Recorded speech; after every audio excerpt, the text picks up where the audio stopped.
If you're a beginner who has just ventured into stock trading, or even you have been dabbling the market for some time now but have no deep understanding of many concepts associated with equity, then you might find many terminologies that is associated with equity with vague or unclear understanding.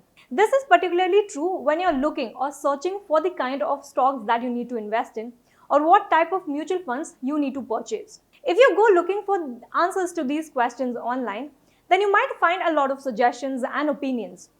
While some might give you the names of stocks or the funds that you need to pick up, others might give you a piece of advice like investing in large cap or small cap fund. Well, what does the terms large, mid and small cap funds refer to? What are the differences between these three? Well, in today's video, we are going to explore and understand what does large, mid and small cap funds refer to, what are the differences and how you can choose the company that you can invest in. Hi, I'm Namrata Pandey. Welcome to IndianMoney.com. Let's get started. To understand these concepts in details, it is important that we start or begin by understanding the basics of what does market cap refers to.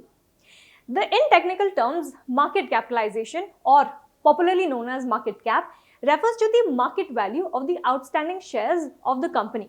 In simpler terms, a market capitalization is basically the market value of the shares that is held by the company. Let us understand this with an example. Let's say there is a company XYZ which has a share of say 10 lakhs which is currently trading at rupees 500 each. Then here the company's market capitalization will be rupees 50 crores.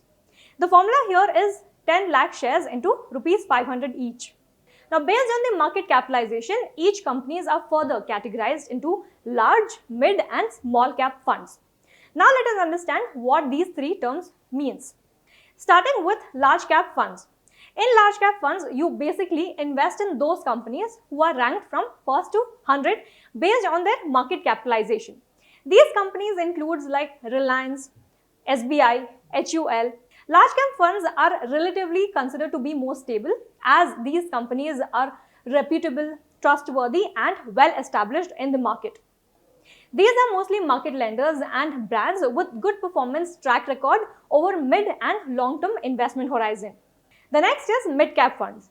Mid-cap funds basically invest in those companies who are mid-sized, basically ranking from 101 to 250 based on their market capitalization. Here, these companies include like Godrej Industries, Voltas, etc. Mid-cap funds generally gives you a very good return over a long-term period. However, a thing to remember here is that investing in mid-cap funds is quite riskier than compared to large-cap funds. However, investing in mid-cap funds also has the capacity to give you or generate higher returns in a long-term period. And lastly, small-cap funds.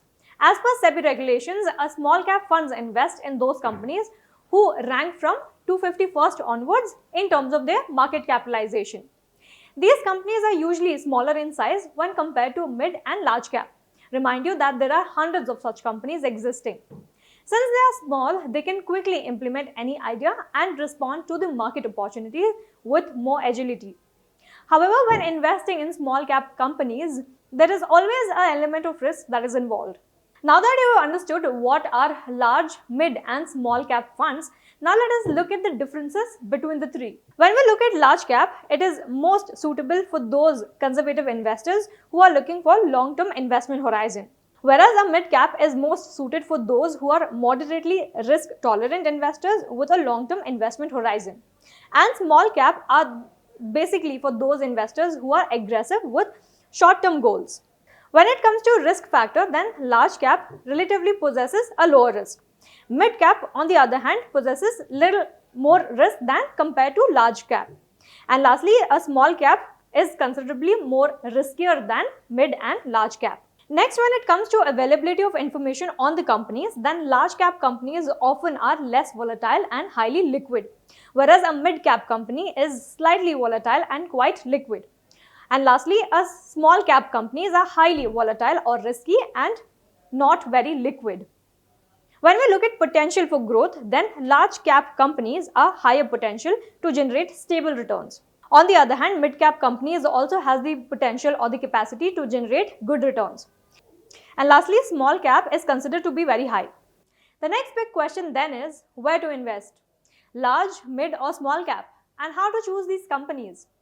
Well, we all are different, and so are our aspirations and risk taking abilities. Risk and returns always go hand in hand. So, if you're looking for higher returns, then you should certainly be ready to take that much amount of risk. The question then is the risk that you're taking worth the returns in a longer term? Well, the answer here again depends or varies from each individual. However, as per experts, people in their 20s and 30s should not shy away from taking a little bit of extra risk and investing in those companies who has the potential to generate good returns over a long-term period. Also, if you get a chance to earn more than 12% returns by investing in mid-cap fund and by tolerating volatility slightly higher than large cap but lesser than small cap, then mid-cap seems to be more profitable. However, the other option that you can choose is that rather than sticking to just one category, you can explore and invest in across all three categories based on your risk appetite and life goals.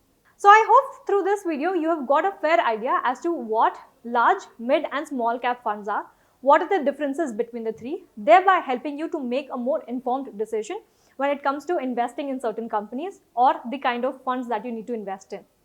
Also, if you're someone who has just started out and you want to invest maybe mutual funds, IPO, PPF or any other financial instrument, then download the Financial Freedom app and gain complete knowledge about investing. Also, if you like this video, hit the like button, subscribe to the channel and don't forget to hit the bell icon to get notified for our next video. Thank you for watching IndianMoney.com. Get wise and break free.